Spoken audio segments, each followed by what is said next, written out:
الحمد للہ وکفی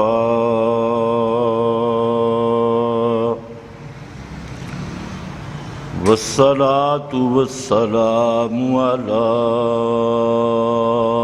سید الرسل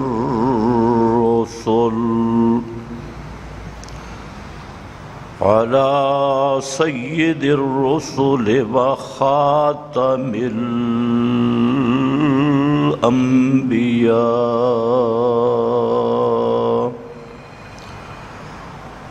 أما بعد فأعوذ بالله من الشيطان الرجيم بسم الله الرحمن الرحيم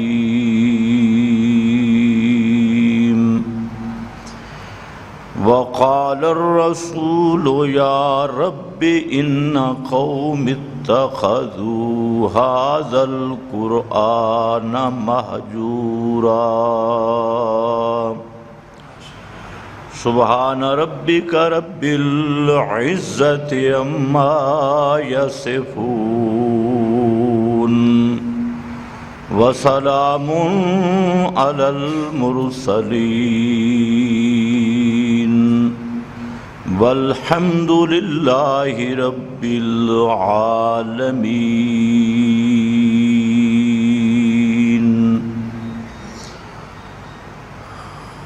قابل قدر بزرگوں اور بھائیوں، گزشتہ بیان میں آپ حضرات کے سامنے نبی کریم صلی اللہ علیہ وسلم کی بعثت سے پہلے کے بعض احوال ذکر کیے کہ آپ صلی اللہ علیہ وسلم کی بعثت سے پہلے جو لوگ تھے وہ نبی کریم صلی اللہ علیہ وسلم کے خلاف کیوں بنے۔ تو میں نے ذکر کیا کہ بنیادی وجہ تھی عداوت قرآن، کہ قرآن مقدس کے ساتھ دشمنی تھی، آپ کی ذات کے ساتھ دشمنی نہیں تھی، اور قرآن مقدس کا بھی وہ حصہ جو ان کی مذہبی رسومات اور عقائد اور بزرگوں سے سنی ہوئی حکایات و روایات کے خلاف حصہ تھا، تو اس پر وہ بگڑ جاتے۔ یہ بنیادی نکتہ ہے، اگر آپ کے ذہن میں رہ جائے تو بہت ساری بیماریوں کا علاج ہے، کہ ان لوگوں نے قرآن مقدس اور نبی مکرم صلی اللہ علیہ وسلم کے ساتھ دشمنی کی وجہ کہ قرآن مقدس ان کی روایات، مذہبی رسومات، ان کے بزرگ اور اکابرین کے بتلائے ہوئے طریقے قرآن مقدس نے اس پہ رد کیا، تو وہ لوگ قرآن کے دشمن بن گئے اور نبی کریم صلی اللہ علیہ وسلم کے بھی دشمن بن گئے۔ اور میں نے آیت سورہ یونس آیت نمبر 15 کا حوالہ دیا تھا کہ وہ سب کہتے تھے ائت بقرآن غیر ھذا او بدل ہو، کہ ہماری اور آپ کی صلح ہو سکتی ہے لیکن اس کا طریق یہ ہے کہ یہ قرآن نہ ہو۔ بے شک قرآن ہی لیا لیکن یہ نہ ہو، کتاب لیا لیکن یہ نہ ہو، بہذا القرآن، یہ قرآن نہ ہو۔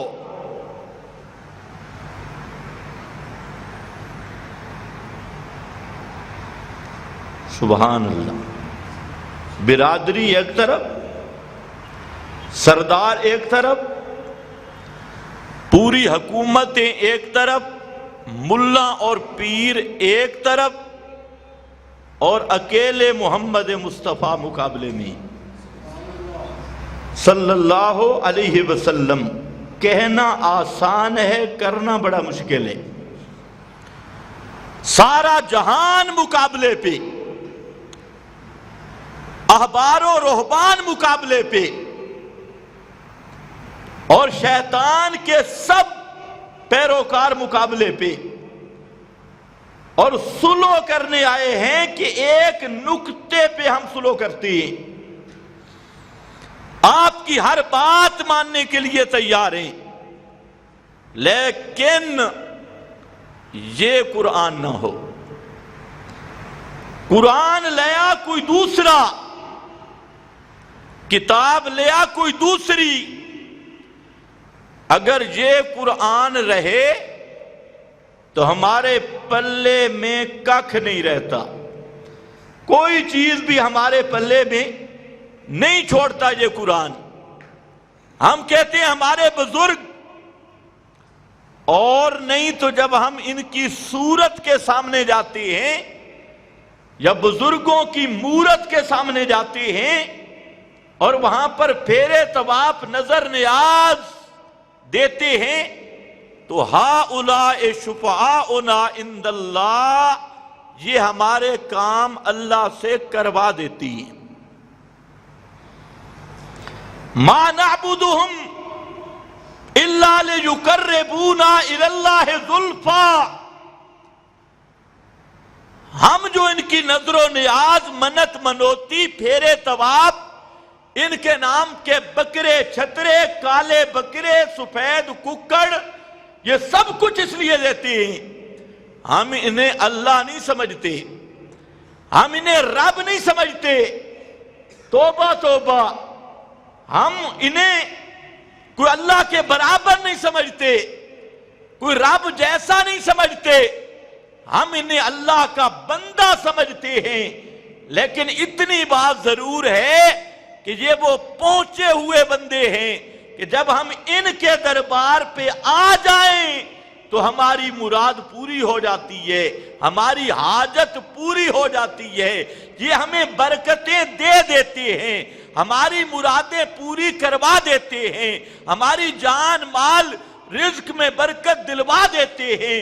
آخر بھائی اللہ کے پیارے بندے ہیں اور انہوں نے محنت کی ہے۔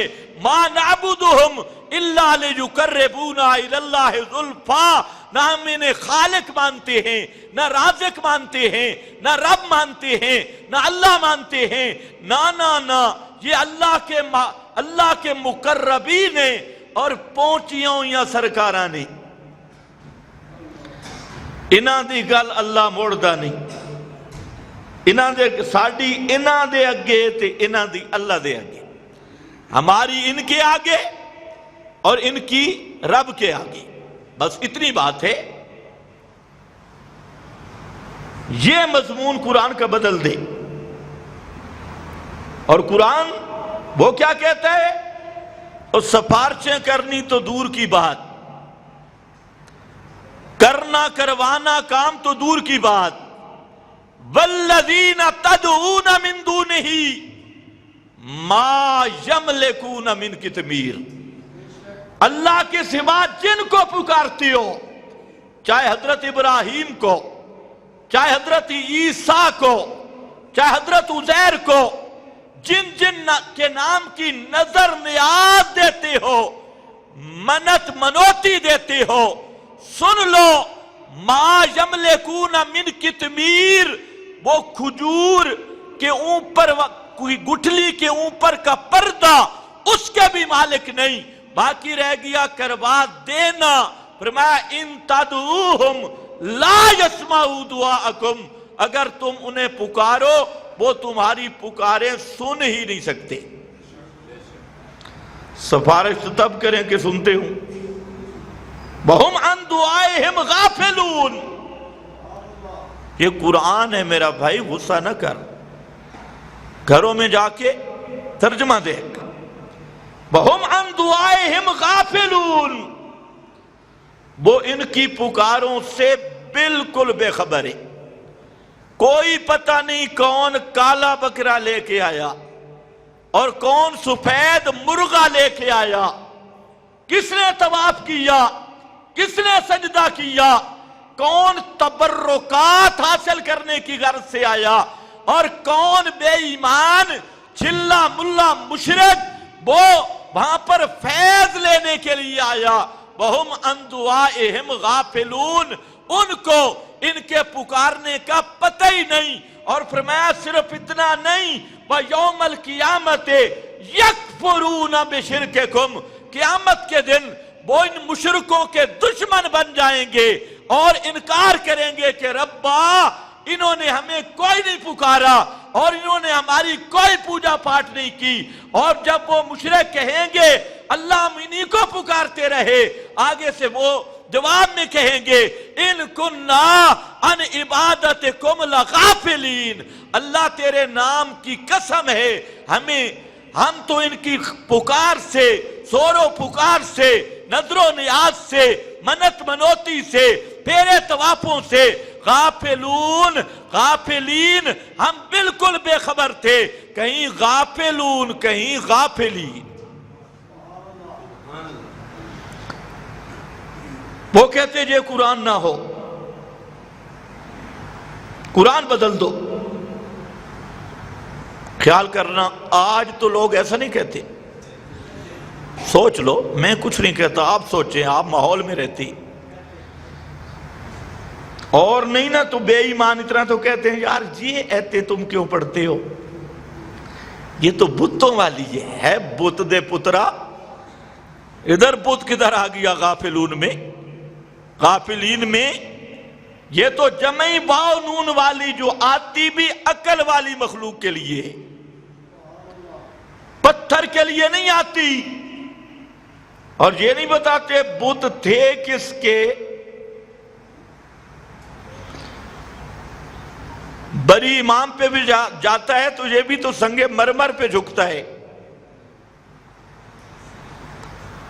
علی حجویری کی قبر پہ جاتا ہے تو سامنے قبر کے اوپر تو پتھر لگا ہے، لیکن مشرک کی غرض کیا ہوتی ہے، اوپر والی مٹی کی پکار یا نیچے والے بابے کی پکار، یہ بھی ذہن میں رکھ لو۔ اللہ کی حکمت ہے، اللہ نے اپنے مقرب لوگوں کی قبروں کو یا پوشیدہ کر دیا یا محفوظ کر دیا۔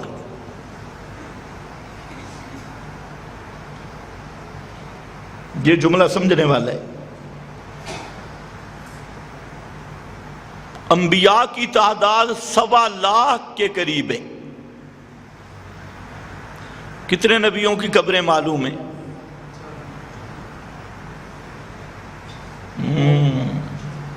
1.25 لاکھ کے قریب انبیاء کی قبریں ہونی چاہیے، 1.25 لاکھ کے قریب، اور کتنی معلوم کتنی ہیں سوچو جی۔ ایک قبر معلوم ہے، صرف ایک قبر،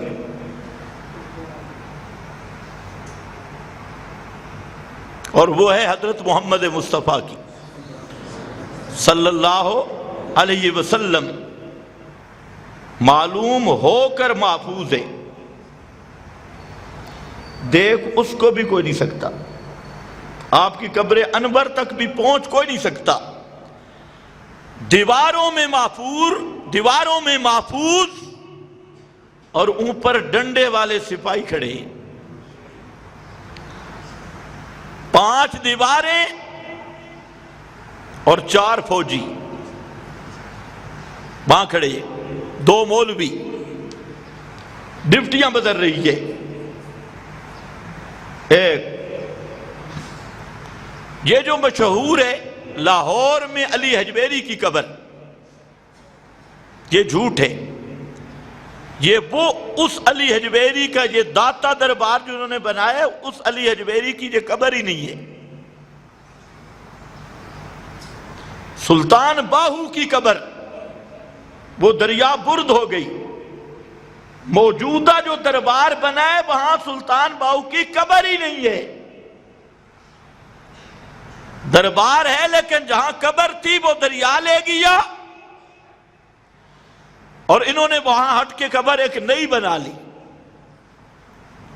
ہمارے ایریے میں ایک تھا سلطان فقر اللہ، دریا آیا، اس نے نیچے سے قبرستان گرانا شروع کیا۔ پتہ نہیں آپ اس کو کیا کہتے ہیں، پنجابی والے تو اسے کہتے ہیں دریا دی ڈھا لگ گئی۔ وہ نیچے سے تقریباً ہم وہاں پر گئے، تقریباً 40 فٹ 60 فٹ زمین کے نیچے سے دریا کاٹتا اور اوپر سے وہ زمین گرتی، قبرستان میں داخل ہو گیا۔ تو وہاں 7 بزرگوں کی پوجا ہوتی تھی، 7 بزرگوں کی، 7 سلطان تھے۔ تو پہلے مشرکوں نے کہا کہ دریا سلامی کے لیے آ رہا ہے،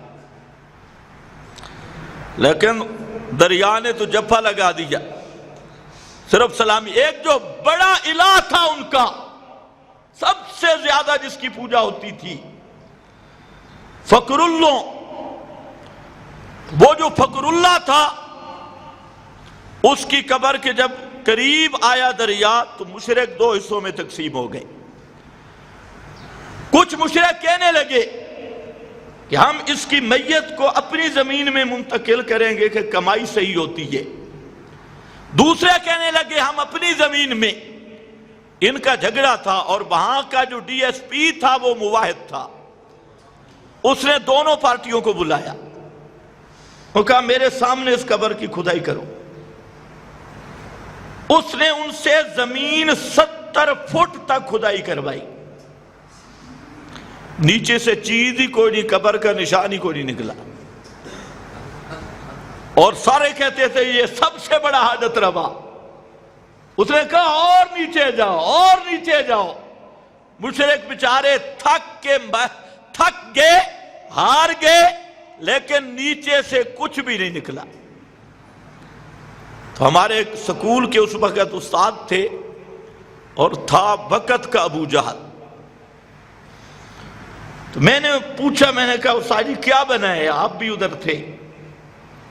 تو کہتا ہے کہ ایک بزرگ نے خواب دیکھا کہ وہ 7 اولیاء جو تھے، تو وہ انہوں نے یوں تالی بجائی اور سیدھے سعودیے چلے گئے۔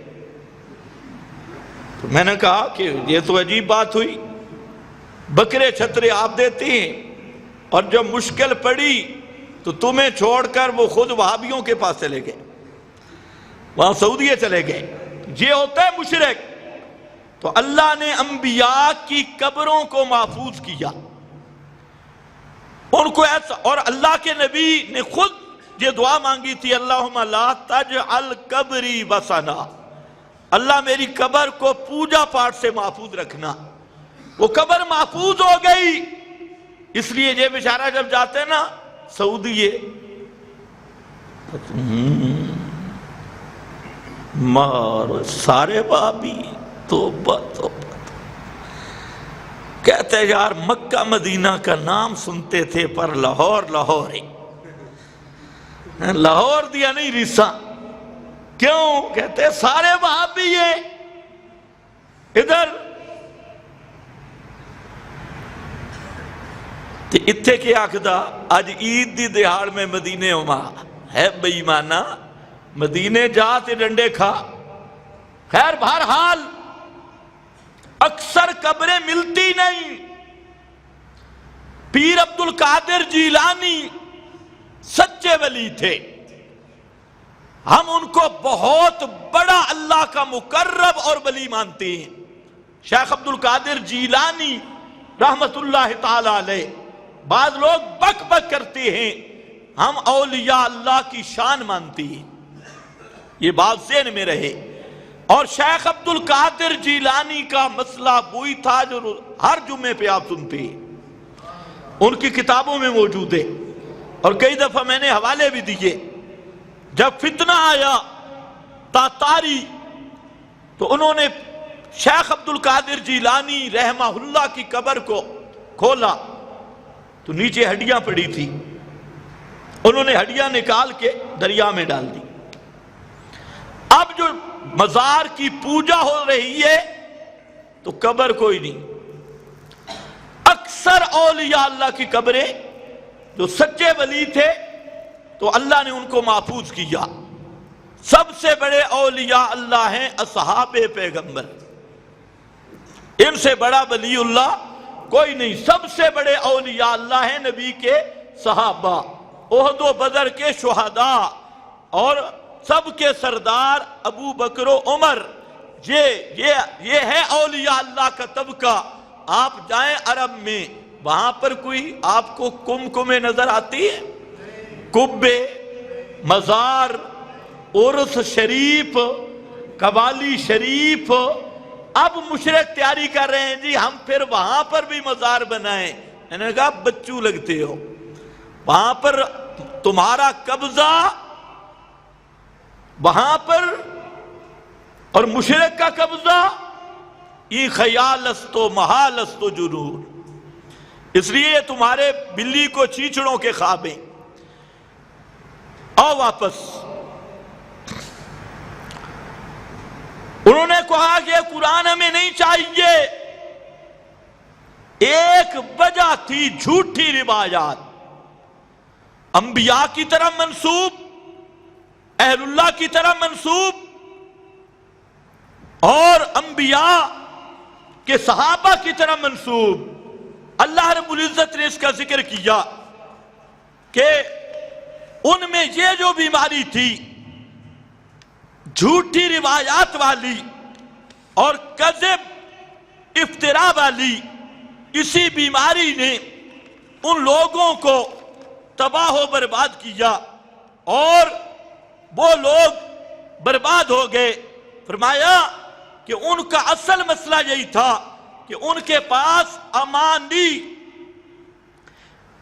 وَمِنْهُمْ أُمِّيُّونَ لَا يَعْلَمُونَ الْكِتَابَ إِلَّا أَمَانِيَّ وَإِنْ هُمْ إِلَّا يَظُنُّونَ۔ یہ سورۃ البقرہ ہے، آیت نمبر 78 ہے اور 79 ہے۔ اس میں اللہ رب العزت نے یہی حقیقت بیان کی اور فرمایا وَمِنْهُمْ أُمِّيُّونَ، ان میں سے کچھ لوگ امی تھے۔ کیا لفظ ہے؟ امی۔ امی لفظ نہیں ہوتا، امی۔ کچھ لوگ امی تھے۔ امی کا کیا معنی؟ ان پڑھ۔ وہ پڑھے ہوئے نہیں تھے۔ لا یعلمون الکتاب، وہ اللہ کی کتاب کا علم نہیں رکھتے تھے۔ الکتاب تورات کا ان کے پاس علم نہیں تھا۔ اور کیا تھا؟ الا امانیہ، مگر نرا جھوٹ موٹ۔ یہاں مفسرین نے معنی کیا ان کے پاس امانی یعنی جھوٹی روایات تھی، اپنے بزرگوں کے قصے تھے، واقعات تھے۔ اور جیسے آج لوگ پڑھتے ہیں جی قصیدہ بردہ، اور پتہ چلتا کوئی نہیں، یہ خود بن جاتا ہے مردہ۔ ایک مولوی صاحب کہہ رہے تھے قصیدہ بردہ میں لکھا ہے وَإِنَّ مِنْ عُلُومِكَ عِلْمُ اللَّوْحِ وَالْقَلَمِ، کہ لوح و قلم کا علم نبی کریم صلی اللہ علیہ وسلم کے علم کی ایک سطر بنتا ہے۔ لوح و قلم کا علم پیغمبر کے علم کا باز ہے، اور لوح و قلم میں ما کان ما یکون لکھا ہے، تو وہ میرے نبی کے علم کا باز ہے۔ میں نے کہا دھر بے ایمانہ ہے شیطان، قرآن نہیں پڑھا؟ قرآن کیا کہتا ہے؟ وَلِلَّهِ غَيْبُ السَّمَاوَاتِ وَالْأَرْضِ، للہ غیب السماوات والارض، آسمان و زمین کے سب غیب جاننا للہ، یہ صرف اللہ کا خاصہ ہے، کوئی نبی ولی اس میں شریک نہیں۔ یعلم ما بین ایدیہم وما خلفہم، ما کان جاننا ما یکون جاننا یہ صرف رب العزت کا خاصہ ہے۔ ہاں وہ جس بات کی اطلاع دیتا ہے، خبر دیتا ہے، وہ نبی کو پتہ چلتا ہے، اور خبر دینے پہ آئے تو سینکڑوں سالوں کی خبر دے دے، اور نہ بتلانے پہ آئے تو پیغمبر کو اپنے پاؤں کے نیچے کا بھی پتہ کوئی نہیں۔ کتنا صاف مسئلہ ہے۔ اور میں نے کہا قصیدہ بردہ ہی پڑھنا ہے تو وہ بھی سمجھ لے، بردہ وہ بھی سمجھ لے۔ وہاں مطلب کیا ہے؟ مطلب یہ ہے کہ لو محفوظ پہ امور تکوینیہ کی تحریر ہے، امور تکوینیہ کی تحریر ہے، کائنات میں کیا ہونے والا ہے یہ علوم لوح محفوظ میں درج ہیں، اور میرے نبی کے سینہ مبارک والی تختی محمد مصطفیٰ کا قلب اطہر وہ تختی ہے معرفت الہی کے علوم کی، اللہ تعالیٰ کی معرفت کے علوم کی۔ اور یاد رکھ لو، اللہ کی معرفت کے علوم کا ایک حرف کروڑوں لوح محفوظ جمع ہو جائیں، کروڑوں لوح محفوظ محمد مصطفیٰ کے سینے میں جو اللہ کی معرفت والا علم ہے اس کی شان کا مقابلہ نہیں کر سکتی۔ یہ نہیں ہے کہ جمی ما کانت جمی ما یکون، چلو خیر، اللہ امانیہ اور پارٹی آ گئی جی۔ المحند شریف، لگتا ہے کہ المحند ان کی دادی لگتی ہے۔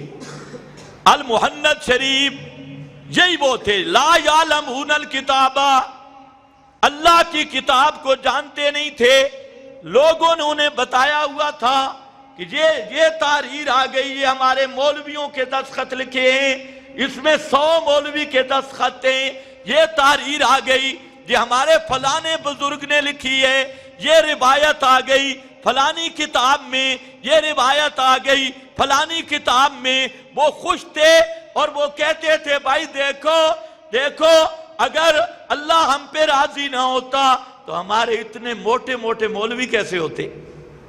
معلوم ہوتا ہے اللہ ہم پہ راضی ہے۔ احسن ندیہ، تو اللہ امانیہ، تمنائیں ہیں، جھوٹی روایات ہیں، بزرگوں کے اقوال ہیں۔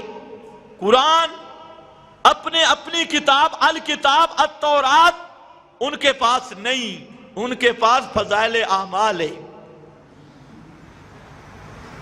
ایک قدم اٹھاؤ گے نا 49 کروڑ کا ثواب ملے گا، 49 کروڑ کا کیلکولیٹر۔ لکھا کہاں ہے؟ حدثنا بابا شیطان، یہ لکھت ہے۔ لولاک لما خلقت الافلاک، سونے آج تینوں نہ پیدا کرنا ہو بے آنا، اسا زمین نو پیدا نہ کر دیتے، آسمان نو بھی پیدا نہ کر دے۔ بارش نہیں ہوندی، بارش نہیں ہوتی تھی، تو حضرت عائشہ نے فرمایا کہ نبی کریم صلی اللہ علیہ وسلم کے حجرے کی چھت سے سوراخ کر ڈالو، درمیان میں کوئی چیز نہ رہے۔ تو جب صحابہ نے کیا نا سوراخ، چھت کا ایک اینٹ نکالی، تو اتنی بارش ہوئی، اتنی بارش ہوئی، اتنی بارش ہوئی، اور جانور اتنے موٹے ہو گئے کہ پھٹ رہے تھے۔ واہ، صحیح علاج آیا ہے مولوی، اللہ تجھے ہدایت دے یا اللہ تجھ پہ کروڑ بار لعنت کرے۔ جھوٹے کذاب، یہ بیان ہو رہا ہے۔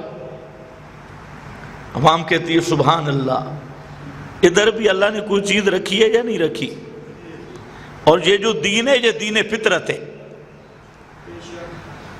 یہ دین فطرت ہے۔ یہ جو نسخہ مولوی بیان کر رہا ہے،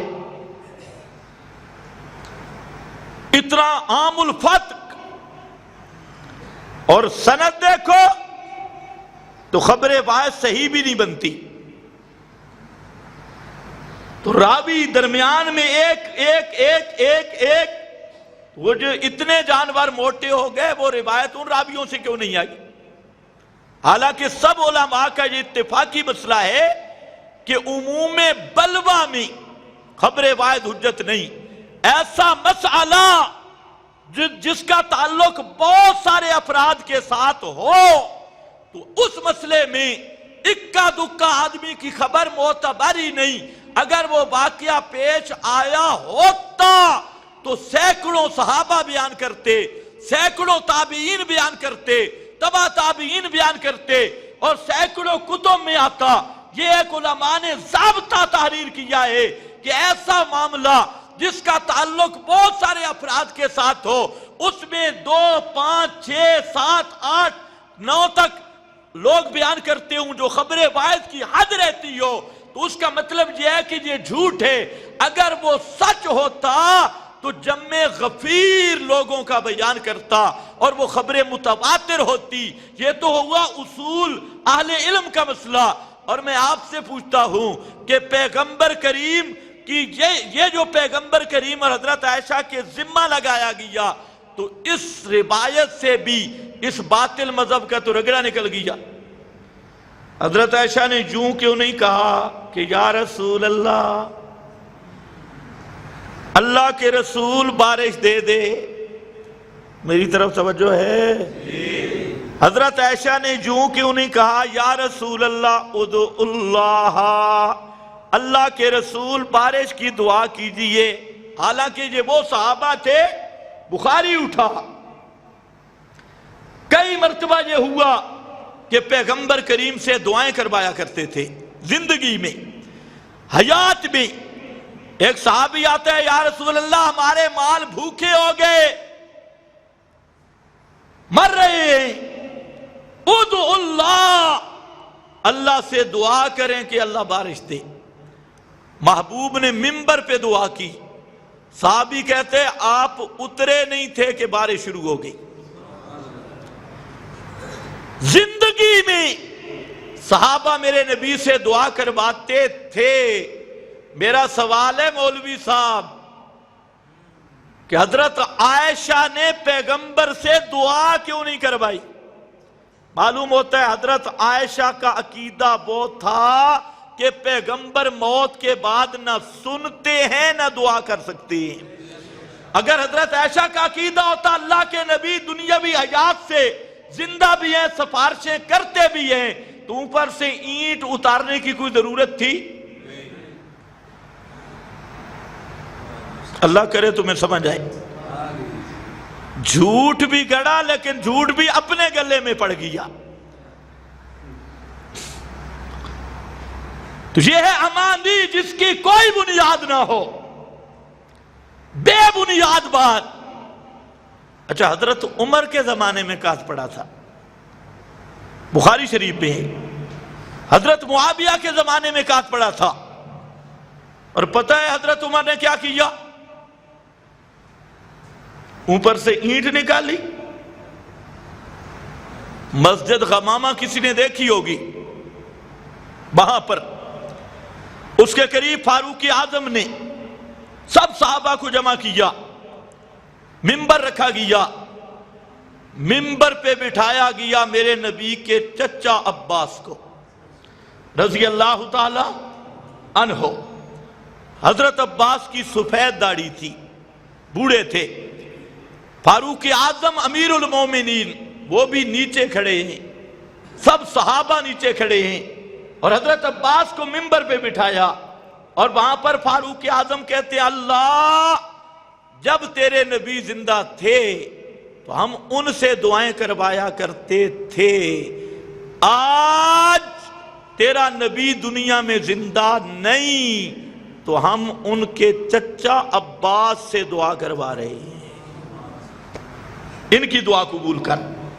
سب صحابہ جمع ہیں، کسی صحابی نے نہیں کہا اوپر سے اینٹ نکال دو۔ صحابہ کا علم زیادہ ہے یا آج کے ان کوڈوی مولویوں کا علم زیادہ ہے؟ وہی مسئلہ بن گیا، کسی صحابی نے نہیں کہا واہ حافظ ابن القیم تجھ پہ خدا کی رحمت ہو، واقعی تو امام ہے۔ امام ابن قیم نے جہاں پر لکھا ہے فرماتے ہیں اے کائنات کے لوگوں، اگر صحابہ کا یہ عقیدہ ہوتا کہ پیغمبر اس قبر انور میں دنیاوی حیات سے زندہ ہیں یا ہماری دعا سلام کو سنتے ہیں، ہماری بات کو سنتے ہیں، تو اصحاب پیغمبر کبھی بھی پیغمبر کی قبر انور کو چھوڑ کے میدان میں حضرت عباس سے دعا نہ کرواتی۔ حضرت معاویہ کے زمانے میں کات پڑا، انہوں نے صحابی کو منبر پہ بٹھایا اور مولویوں نے عجیب نسخہ نکالا کہ روز انور اوپر حجرہ کی اینٹ نکالی جائے۔ اچھا اینٹ نکالی جائے اس کا کیا معنی ہے؟ یہ ذرا پوچھو۔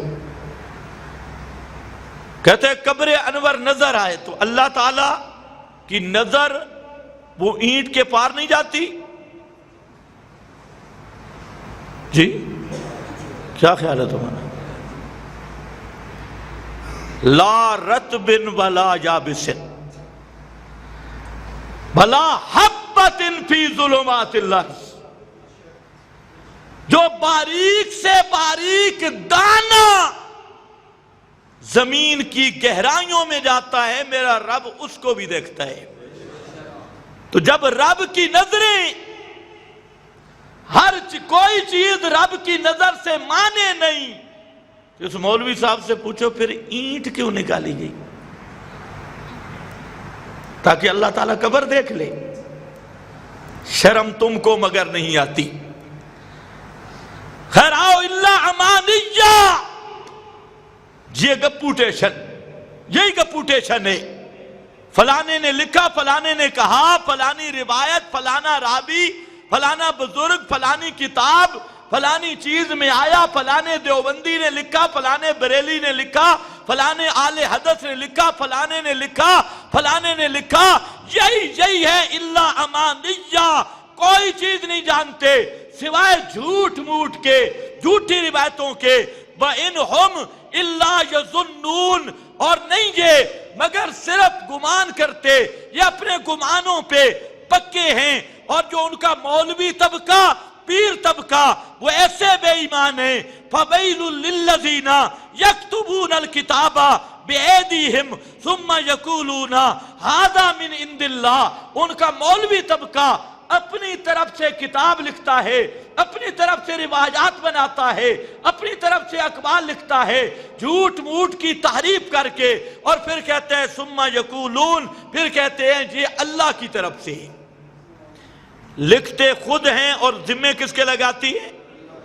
اور فرمایا یحرفون الکلم ام مواضعہ، تین مقام پہ ذکر کیا۔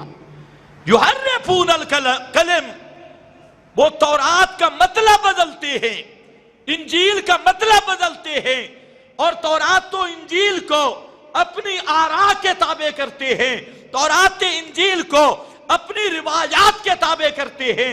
اس لیے فرمایا فَوَيْلٌ، لعنت پر لعنت ہو ان مولویوں پر جنہوں نے کتاب اللہ پر روایات کو حاکم مان لیا ہے، ان پہ خدا کی لعنت اور پھٹکار ہو۔ جنہوں نے اللہ کی کتاب پر دوسری کتابوں کو حاکم مان لیا، کتاب اللہ کے معنی بدل دیتے ہیں اور کتابڑیوں کو اپنے حال پہ رکھتے ہیں، فویلن، ان پہ خدا کی لعنت، مار اور پھٹکار ہو۔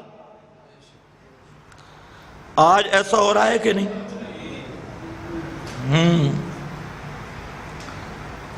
اللہ نے اس کا علاج بتایا، زبردست علاج، بہترین علاج ذکر کیا۔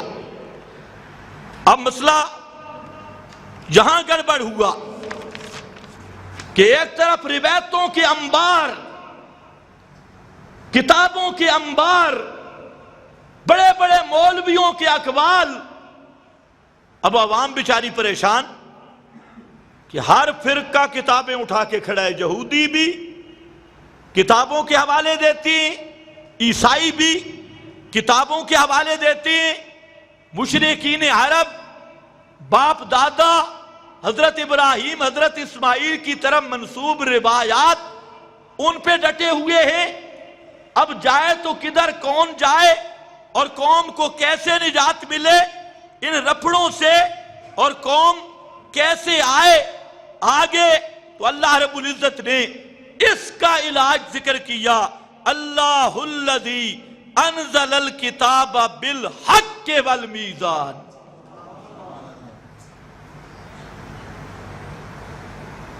اس رپڑ کا علاج فرمایا، کائنات والوں، یہودیوں، عیسائیوں اور مشرکوں، آؤ اپنی اپنی کتابوں پہ نہ لڑو، اپنی اپنی روایتوں پہ نہ لڑو، ایک دوسرے کے ساتھ آؤ تمہیں ایک کسوٹی دے دوں، میزان دے دوں۔ میزان کا معنی ہوتا ہے جس پہ کسی چیز کو تولا جائے، میزان کا معنی ہے جس پر کسی چیز کو ترکڑی، ترازو، کنڈا بھی آکھ دے، اور ترازو وہ کیا آیا؟ اللہ الذی، یہ سورہ شورا ہے، آیت نمبر 16 اور 17 ہے، اس میں میزان آیا۔ فرمایا اللہ الذی، اللہ وہ ہے، انزل الکتاب بالحق، اتاری کتاب ساتھ حق کے، قرآن آیا حق لایا۔ مولوی جھوٹ بول رہے تھے، پیر جھوٹ بول رہے تھے، عوام ان کی باتوں پہ اڑی ہوئی تھی۔ فرمایا قرآن آیا حق کے ساتھ، اور حق کیسا؟ توجہ میری طرف، حق کیسا؟ والمیزان، ترازو بن کے آیا قرآن، ترازو بن کے آیا قرآن، حق المیزان۔ فرمایا اے کائنات والو، یہ ہے ترازو، روایتوں کو بھی تولو گے تو قرآن پر، اقوال کو بھی تولو گے تو کس پر؟ قرآن پر، کتابڑیوں کو بھی تولو گے تو کس پر؟ قرآن پر۔ قرآن میزان ہے۔ اچھا، میزان کو بھی تولا جاتا ہے؟ میزان ترازو کو تولا جاتا ہے یا چیزوں کو ترازو پہ تولا جاتا ہے؟ ترازو کی کمپنی چیک کی جاتی ہے، کمپنی ٹھیک ہے یا لوہے کی گارنٹی ہے یا پلڑوں کی گارنٹی ہے یا، بولو نا یار، ہے یا نہیں، کہ ترازو کو تولا جاتا ہے۔ اب اتنی داڑھی والے مولوی کو سمجھ نہیں آ رہی، اتنی داڑھی، اس کی کھوپڑی خراب ہو چکی ہے۔ وہ کہتا ہے قرآن کو روایت پہ تولیں گے، تھور لعنتی۔ میں آپ سے پوچھتا ہوں، ترازو کو تولا جاتا ہے یا ترازو پر تولا جاتا ہے؟ ترازو پر تولا جاتا ہے۔ آپ ڈھیلے بولیں گے تو 15 منٹ میں اوپر لگاؤں گا۔ ترازو کو نہیں تولا جاتا، ترازو پر تولا جاتا ہے۔ تو قرآن کو رب نے کیا فرمایا؟ کیا ہے؟ المیزان. اتنا نقطہ سمجھ جاؤ کامیاب ہو. کیا ہے؟ المیزان. قرآن پر تولنا ہے. کس کو؟ بخاری کو، مسلم کو، ترمذی کو، ابن ماجہ کو. قرآن پہ تولنا ہے. المحند کو. قرآن پہ کسوٹی ہے، اس پہ لانا ہے فضائل اعمال کو، اس پہ لانا ہے فیضان سنت کو، اس پہ لانا ہے دیوبندیوں کی کتابوں کو، بریلویوں کی کتابوں کو، اہل حدیثوں کی کتابوں کو، ساری کائنات کی لکھتوں کو، روایتوں کو، حکایتوں کو، سب کو لانا ہے. اللہ الذی انزل الکتاب بالحق والمیزان. تیرا مولوی کیا بنتا ہے؟ تیرے اکابر کیا ہیں؟ قرآن وہ ترازو ہے جس پہ تولنا ہے تورات کو، جس پہ تولنا ہے انجیل کو، جس پر تولنا ہے زبور کو. جو قرآن کے موافق ہوا وہ منزل من اللہ ہوگا تورات کا حصہ. جو قرآن کی تائید میں ہوگا وہ منزل من اللہ ہوگا انجیل کا حصہ. جو قرآن کی تائید ہوگا وہ منزل من اللہ ہوگا زبور کا حصہ. اور قرآن وہ کسوٹی ہے جس پہ تورات، انجیل، زبور کو تولا جائے گا. جب تورات اللہ کی کتاب ہو کر، زبور اللہ کی کتاب ہو کر، اور انجیل رب کی کتاب ہو کر، وہ بھی قرآن پر تولے بغیر حجت نہیں بن سکتی. تیری محدث کی کتاب ہو، بزرگ کی کتاب ہو، ملا کی کتاب ہو، اس کو جب تک قرآن پہ نہ تولا جائے وہ کس عقل کی کسوٹی یا نقل کی بنیاد پہ اس سے حجت قائم ہو سکتی ہے؟ مسئلہ اتنا ہے. اب جب ہم یہ بات کرتے ہیں نا، اب آوازیں چیخ نکلتی ہے، درد ہوتا ہے.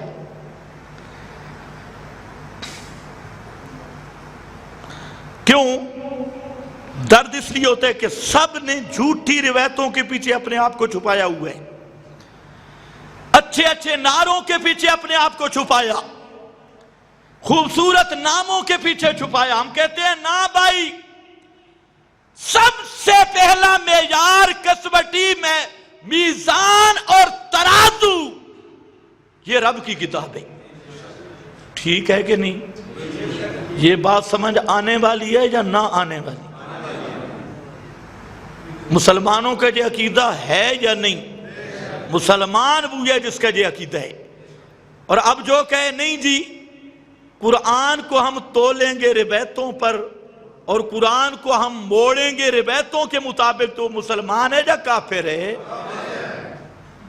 جو ایمان والے ہیں ذرا اونچا بولیں، جو درمیان والے ہیں وہ ذرا چپ رہیں. جو قرآن کو کسی اور کتاب پر کہے کہ اگر یہ کتاب تصدیق کرے تو قرآن ٹھیک ہے، نہیں تو ہم قرآن کو مروڑ دیں گے، موڑ دیں گے، معنی بدل دیں گے، فلانے کے مطابق کریں گے، ایمان سے بتاؤ مسلمان ہے یا کافر ہے؟ بس ہمارا یہ قصور ہے. باقی رہ گئی حدیث. میرے نبی کا فرمان وہ ہے علی الراس والعین، وہ ہے بیان القرآن. اب جب ہم یہ ٹیکا لگاتے ہیں نا آگے سے چینچی کیا ہے جی حدیث کے منکر ہیں، ہم کہتے ہیں بے ایمانو تمہاری گھڑی ہوئی حدیثوں کے منکر ہیں. فرمان مصطفیٰ کے منکر کو ہم اس طرح کافر سمجھتے ہیں جس طرح قرآن مقدس کے منکر کو کافر سمجھتے ہیں. فرمان مصطفیٰ وہ بیان قرآن ہے، وہ تشریح قرآن ہے. آگے سے جواب ملتا ہے جی حدیثوں کو نہیں مانتے، فلانے کو نہیں مانتے، اور کہتے ہیں بزرگوں کو نہیں مانتے، اکابر کو نہیں مانتے. ہم کہتے ہیں بھائی اکابر کی بات، بزرگوں کی بات، ہر وہ روایت جو قرآن سے ٹکرا جائے وہ میرے نبی کا فرمان ہے ہی نہیں. اس کو پیغمبر کی طرف نسبت کرنا یہ نبی پر بہتان ہے. اسی طرح اب 3 پارٹیاں بن گئی بزرگوں کی کتابوں کے متعلق.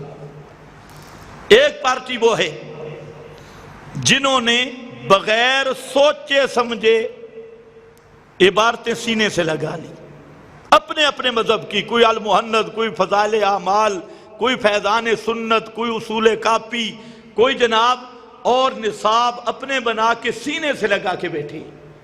اور اس پہ آپ ذرا اعتراض کر کے دیکھیں، یہ 26 نمبر میں سوال و جواب کی تھوڑی سی نشست میں نے ایک حوالہ دیا بزرگ کا، جامعہ نعمانیہ میں شیخ الحدیث مولانا محمد زکریا صاحب رحمۃ اللہ علیہ کا۔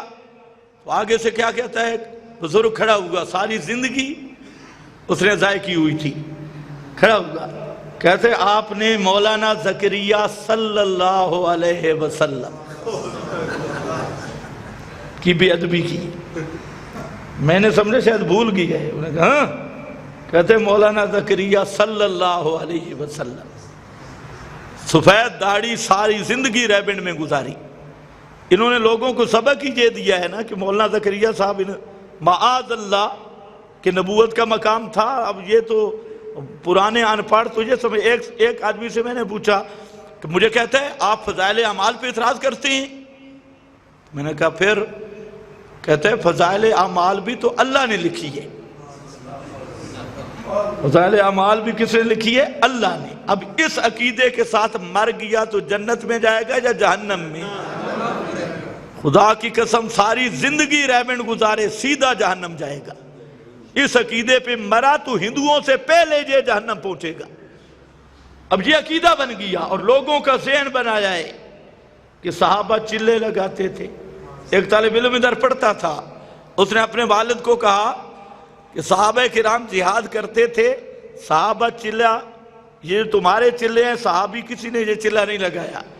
اس نے کہا آئندہ مدرسے جانے کی کوئی ضرورت نہیں، تو بے دین بن گیا ہے، صحابہ یہی چلا لگاتے تھے۔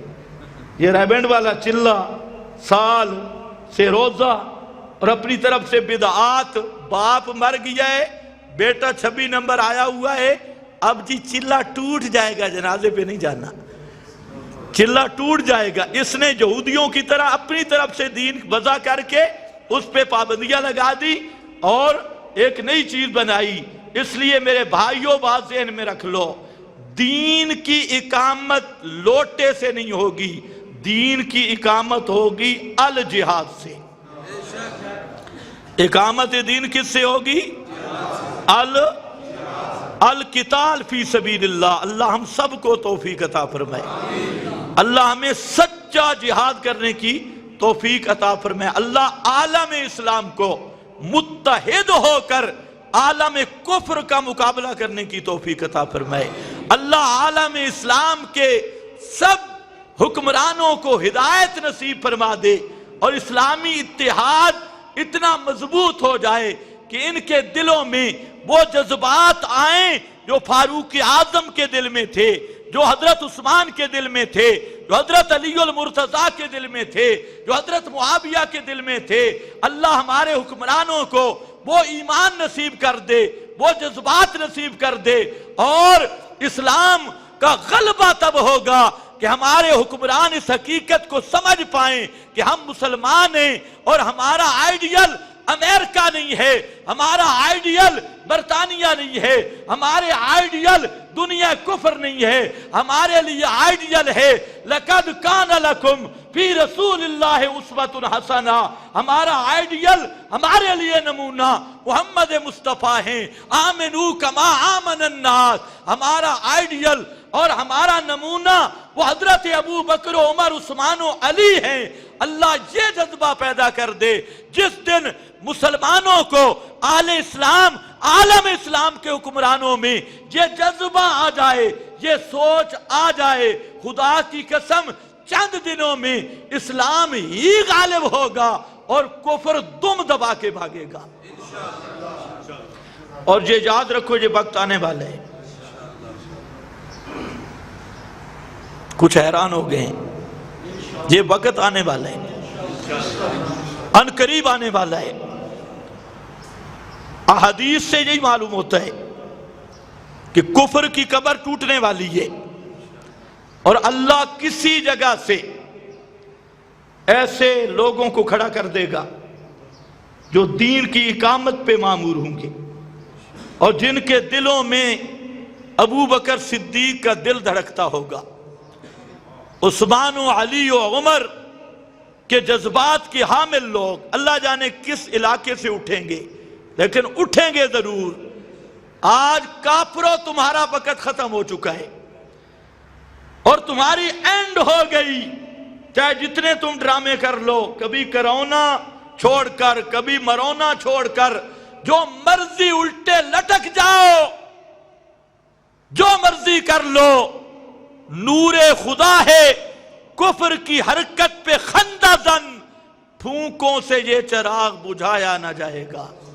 هو الذی ارسل رسولہ بالہدی ودین الحق لیظہرہ علی الدین کلہ، لیظہرہ، اظہار دین کا وقت آنا چاہتا ہے۔ ویسے تم تیار ہو یا نہیں؟ ہاتھ ذرا کھڑا کر کے ماشاءاللہ، انشاءاللہ وقت آ رہا ہے کہ اسلام کے غلبے کا دور شروع ہو رہا ہے اور وہ حالات لوٹ رہے ہیں، وہ آ رہے ہیں جس سے میرے سچے معصوم نبی نے جن کی خوشخبری دی تھی کہ اسلام چڑھے گا، کفر دبے گا اور ایک غلبہ اسلام کا وقت آنے والا ہے، وہ اس کے اوقات شروع ہو چکے ہیں۔ انشاءاللہ اس پر مستقل میں گفتگو کروں گا۔ بہرحال میں عرض یہ کر رہا تھا کہ سب کتابوں کا معیار اور میزان کون سی کتاب ہے؟ قرآن ہے، کسوٹی ہے۔ سب کو تولوں گے کس پر؟ حضرت عیسیٰ آئیں گے،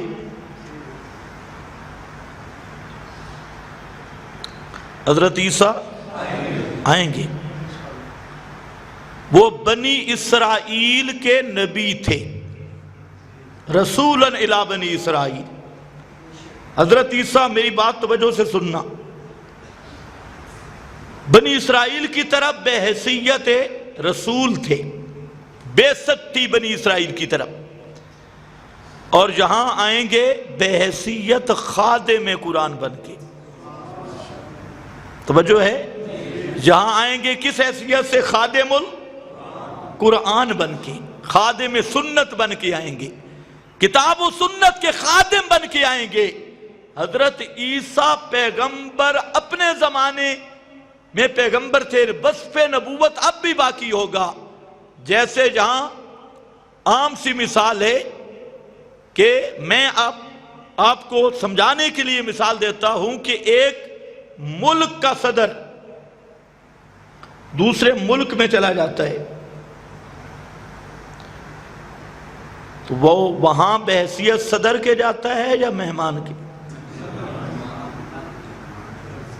صدر اپنے ملک کا ہے، لیکن وہاں اس کی صدارت چلتی، وہاں وہ ان کے تابع ہے، اس کا صدارتی حکم اپنے پاکستان کا صدر سعودیہ چلا گیا، سعودیہ کا صدر پاکستان آ گیا۔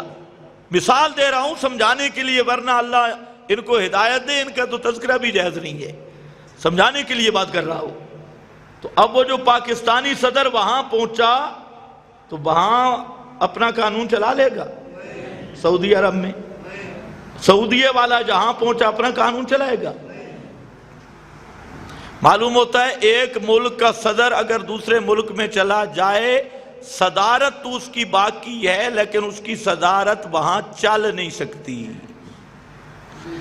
حضرت عیسیٰ اپنے زمانے میں تو نبی رسول تھے، انہی کا سکہ چلتا تھا، لیکن جب دور محمدی میں آئیں گے اس امت میں تو وہ سکہ نہیں چلے گا، سکہ وہاں بھی قرآن کا چلے گا، وہ قرآن کے خادم بن کے آئیں گے۔ حضرت عیسیٰ قرآن کے تابع بن کے آئیں گے، اور مولوی راوی یہ قرآن ان کے تابع ہے، مولویوں کے اور راویوں کے۔ تو سنو، اللہ الذی انزل الکتاب بالحق والمیزان، حق آیا اور فرمایا تبارک الذی نزل الفرقان، حق باطل کا فرق کرنے والی کتاب الفرقان، یہ قرآن ہے۔ فرقان کا معنی الفارق بین الحق والباطل، حق اور باطل کا فرق کرنے والی کتاب وہ قرآن مقدس ہے۔ کسی کتاب کی یہ شان نہیں کہ حق کیا باطل کیا، اس کا فارق، اس کا میزان بھی قرآن ہے۔ اور فرمایا انہو لقول فصل، فصل بمعنی فیصل، فاصل۔ فرمایا اے کائنات والو، یہ قرآن حاکم کتاب ہے۔ یہ قرآن کیا ہے؟ حاکم کتاب ہے۔ حاکم محکوم نہیں ہوتا، ساری کتابیں محکوم ہیں، اور قرآن کون سی کتاب ہے؟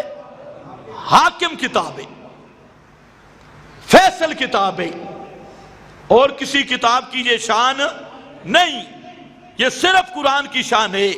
اور قیامت کے دن اللہ کے رسول صلی اللہ علیہ وسلم سب سے بڑا جو شکوہ کریں گے امت کا، سب سے بڑا شکوہ وہ یہ ہوگا وقال الرسول یا رب ان قومی اتخذوا ھذا القرآن مہجورا۔ اور رسول کہے گا، پھر عرض کرے گا یا رب، اے میرے پروردگار، اے میرے پالنہار، ان قومی، یہ میری امت ہے، یہ میری قوم ہے، اتخذوا ھذا القرآن مہجورا، انہوں نے اس قرآن کو متروک کر رکھا تھا، اس قرآن کے قریب نہیں آتے تھے۔ اتخذوا ھذا القرآن مہجورا، ایمان سے بتلاؤ قیامت کے دن جب اللہ کے رسول یہ شکایت کرے کہ یا اللہ یہ وہ آدمی ہیں جو میرے قرآن کے قریب نہیں آئے، جو قرآن تو نے مجھ پہ نازل کیا ان کو انہوں نے مہجور بنا رکھا تھا۔ مہجور کا معنی اس سے مسئلہ نہیں سمجھا، اس کا مسئلہ نہیں ماننا، اس کو سمجھنے کی کوشش ہی نہیں کی۔ مہجور کے 5 مصداق ہیں، لیکن جہاں بالکل وقت ختم ہو گیا، آئندہ جمعہ یہاں سے آگے شروع ہوگا۔ یہ عرض کر رہا ہوں مہجورا، پیغمبر یہ شکایت کریں گے کہ ربا یہ میری قوم ہے، یہ میری امت ہے، ان کا جرم کیا ہے؟ اتخذوا ھذا القرآن مہجورا، انہوں نے ہر کتاب کو سینے سے لگایا لیکن اس قرآن کو، ھذا القرآن، بولو کیا؟ ھذا ائت بقرآن غیر ھذا۔ وہ کہتے ہیں یہ قرآن نہ ہو تو قیامت کے دن سب سے بڑا شکوہ یہی ہوگا کہ مولا یہ میری قوم ہے، انہوں نے مولویوں کو مانا مگر قرآن کو نہیں مانا، روایتوں کو مانا قرآن کو نہیں مانا، رابیوں پہ ایمان لائے قرآن کو نہیں مانا، بزرگوں کی کتابوں پہ ایمان لائے قرآن کو نہیں مانا، اپنی دھڑے بندی میں رہے، فرقہ بازی میں رہے اور سب کچھ کرتے رہے لیکن قرآن کو نہیں مانا۔ یہ اتنا بڑا شکوہ ہوگا، اللہ کے رسول جب خود امت کا شکوہ کر کے اس امتی کی بدبختی کا کیا سوچ لو کیا حال ہوگا کہ رسول تو اہل کبائر کے لیے، زانیوں کے لیے بھی شفاعت کریں گے، ڈاکوؤں کے لیے بھی شفاعت کریں گے، لیکن قرآن مقدس کو چھوڑنے والا مجرم یہ وہ مجرم ہے کہ قیامت کے دن اللہ کے رسول کہیں گے اللہ اس کو جہنم میں ڈال، اس نے دنیا میں تیرے قرآن کو نہیں مانا۔ یہ معمولی جرم ہے، پیغمبر شکایت کر رہا ہے، آج وہی حال ہے۔ اس لیے آج ضرورت ہے نشأت ثانیہ۔ نشأت ثانیہ کی پہلی بنیاد ہے حاکمیت الہی، اور اللہ کی حاکمیت کا نمونہ ہے قرآن، یہ بادشاہ کا کلام ہے۔ اس لیے ہر وہ جماعت جو انقلاب کی سوچ رکھتی ہے، انقلاب محمدی کی سوچ رکھتی ہے، اس کو اس پر غور کرنا ہوگا، سوچنا ہوگا کہ ہماری مذہب کی کتاب، دین کی کتاب وہ قرآن ہے۔ اگر یہ نکتہ امت کو سمجھ آ جائے، خدا کی قسم پھر غلبہ اسلام میں کوئی چیز رکاوٹ نہیں بن سکتی. لیکن یہ بات سمجھنی ہوگی کہ قرآن حاکم کتاب ہے، میزان ہے، مہیمن ہے، عزیز کتاب ہے، سب سے اعلیٰ ہے. جب قرآن سب سے اعلیٰ کتاب ہے تو قرآن اگر نافذ ہو جائے تو سب سے اعلیٰ قانون ہوگا یا نہیں؟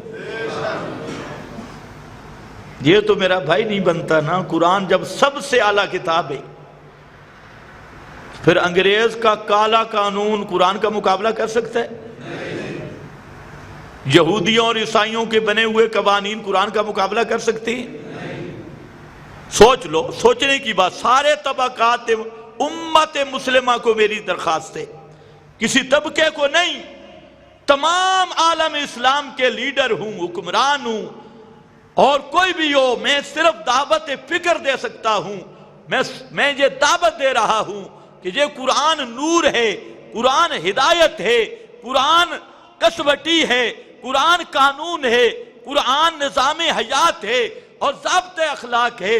جب قرآن کی یہ عظمت ہے، قرآن مقدس کے مقابل کتاب کوئی نہیں، قرآن کے مقابل روایت کوئی نہیں، قرآن کے مقابل کسی بزرگ کی بات نہیں ہے، کسی مسلمان کہلوانے والے بزرگ کی بات بھی قرآن کے مقابلے میں وہ قابل قبول نہیں. تو پھر میرا بھائی ذرا گھر میں سوچنا، اسی قرآن کے ہوتے ہوئے انگریز کا کالا قانون، ظلم پر مبنی قانون، وہ کس طرح چل سکتا ہے؟